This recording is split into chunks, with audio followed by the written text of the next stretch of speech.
Proverbe chapitre 1.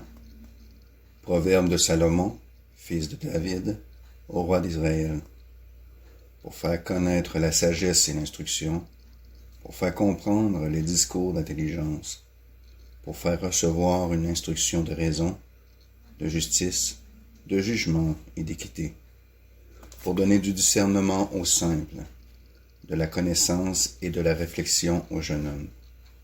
Le sage écoutera et deviendra plus instruit, et l'homme intelligent acquérera de la prudence, afin d'entendre les sentences et les énigmes, les paroles des sages et leurs discours profonds. La crainte de l'Éternel est le principal point de la science, mais les fous méprisent la sagesse et l'instruction. Mon fils, écoute l'instruction de ton père, et n'abandonne point l'enseignement de ta mère, car ce sont des grâces assemblées autour de ta tête et des colliers à ton cou. Mon fils, si les pécheurs veulent te séduire, n'y consens pas. S'ils disent, viens avec nous, dressons des embûches pour tuer, tendons des pièges à l'innocent, sans qu'il y en ait donné de sujet. Engloutissons-les tout vifs comme le sépulcre, et tout entier comme ceux qui descendent dans la fosse.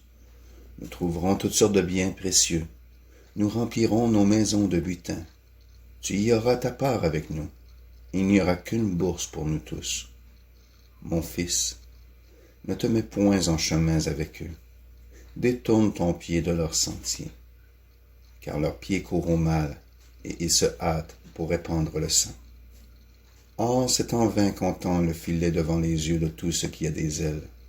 Mais eux, ils dressent des embûches contre leur propre sang, et ils tendent des pièges à leur âme. Telles sont les voies de celui qui convoite le gain des honnêtes, lequel perdra l'âme de ceux qui le poursuivent. La souveraine sagesse crie hautement par les rues. Elle fait retentir sa voix sur les places. Elle crie dans les carrefours, où on fait le plus de bruit. Aux entrées des portes, elle prononce ses paroles par la ville. Stupide, dit-elle, jusqu'à quand aimerez-vous la sottise? Jusqu'à quand les moqueurs prendront-ils plaisir à la moquerie, et les insensés auront-ils en haine la science? Étant repris par moi, convertissez-vous. Voici, je vous communiquerai de mon esprit en abondance, je vous ferai comprendre mes paroles. Puisque j'ai crié et que vous avez refusé d'entendre, que j'ai étendu ma main et que personne n'y a pris garde, puisque vous rejetez tous mes conseils et que vous n'aimez pas mes réprimandes, je me rirai, moi, de votre calamité. Je me moquerai quand votre effroi surviendra, quand votre effroi surviendra comme une ruine et votre calamité comme une tempête, quand la détresse et l'angoisse viendront sur vous. Alors ils crieront vers moi, mais je ne répondrai point. Ils me chercheront de grand matin, mais ils ne me trouveront point, parce qu'ils ont haï la science et qu'ils n'ont point choisi la crainte de l'Éternel.